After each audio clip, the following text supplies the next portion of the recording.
This is not the first controversial demolition. In the last few years, this happens time and time again. Encroachment in India is a common problem and not limited to Delhi alone. Very often because of lack of jobs in the rural areas, you have millions of people who kind of migrate to the urban centers, to the cities to look for employment.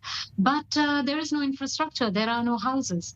So they're forced to kind of live on government land. They set up temporary structures.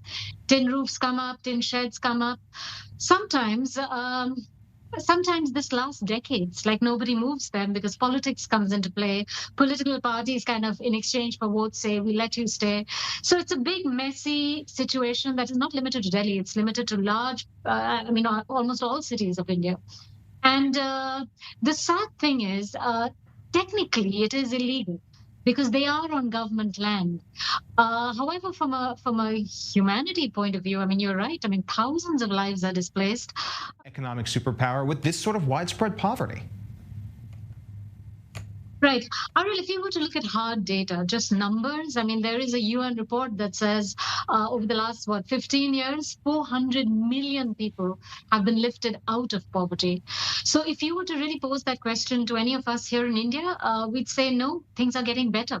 And we see that around us as well. But it's just that we are such a large country, not everyone is being carried along. So yes, we're moving in the right direction, but no, then there's a lot that needs to be done. There are still millions of people who are struggling. So, from a data point of view, from a number point of view, we're improving actually, not regressing. And this is coming at G20, where India has sort of been calling itself a representative of the global poor. And it looks a little hypocritical. We can't call ourselves a superpower or an emerging superpower if we don't carry everybody with us.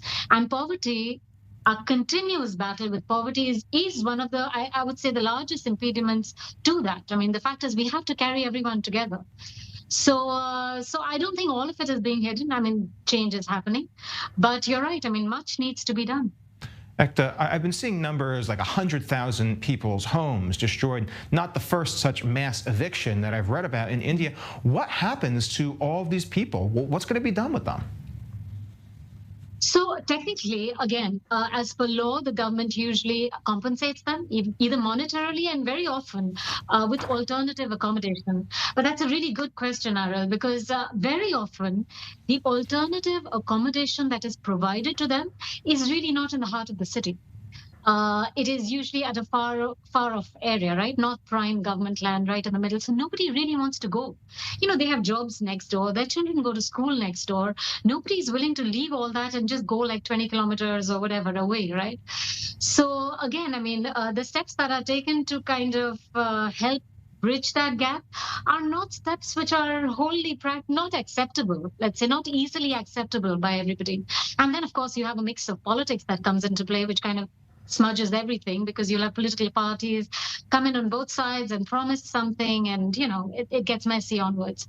But it's interesting, it's very hard to find a solution to this.